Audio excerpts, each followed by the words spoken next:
Hello everyone, this is doctor Shirisha. నార్మల్గా section అయిన పేషెంట్స్కి ఈ మధ్య కాలంలో లేటర్ ఇన్ ఏజ్ అంటే ఒక 40స్లో 50స్లో హెర్నియాస్ అనేవి కామన్గా చూస్తూ ఉంటాము. సో ప్రీవియస్ సెక్షన్ అయిన వాళ్ళకి టైప్ ఆఫ్ సెక్షన్ అంటే మనం హారిజాంటల్గా చేస్తున్నామా, వర్టికల్గా చేస్తున్నామా? సో దీనికి వచ్చేసి వర్టికల్గా చేశారు. 3 ప్రీవియస్ సెక్షన్స్ అనమాట. సో 3 అయిన వాళ్ళకి కొంచెం హెర్నియా అనేది ఎక్కువ ప్రోన్ ఉంటుంది. అంటే మనకి ఆ ఏరియాలో కొంచెం స్కిన్ ఎత్తుగా ఉండడము, లేదంటే లోపల నుంచి ఏదైనా బవెల్ కంటెంట్, ఒమెంటం కంటెంట్, దీన్ని మనం హెర్నియా మనం డిస్క్రైబ్ చేస్తామన్నమాట.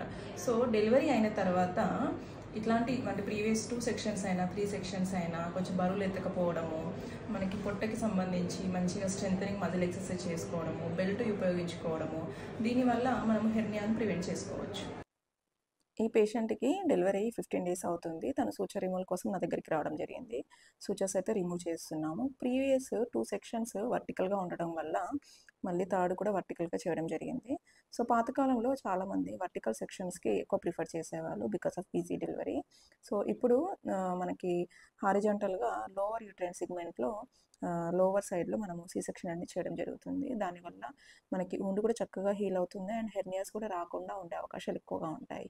వర్టికల్గా చేసుకోవడం వల్ల వుండ్ హీలింగ్ కానీ సూచరింగ్ పద్ధతి కానీ చాలా డిఫరెంట్గా ఉంటుంది. అండ్ ఫ్యూచర్ ఇన్ ఏజ్లో అంటే లేటర్ ఇన్ ఏజ్లో హెర్నియాస్ కూడా ఎక్కువగా రావడం జరుగుతుంది.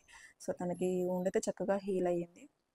ఫ్యూచర్లో హెర్నియాస్ కూడా రాకుండా ఉండడానికి ప్రికాషన్స్ కూడా ఎక్స్ప్లెయిన్ చేయడం జరిగింది. సో వేరే పేషెంట్ పైన నేను వర్టికల్గా చేసిన వాళ్ళకి హెర్నియా ఎలా ఉంటుందో నేను ఒకసారి చూపిస్తాను. ఈ పేషెంట్ వచ్చేసి తనకి 45 ఇయర్స్ ఏజ్. సో ఏదో కొంచెం అక్కడ స్కిన్ స్వెల్లింగ్గా ఉందని చెప్పి దగ్గర రావడం జరిగింది.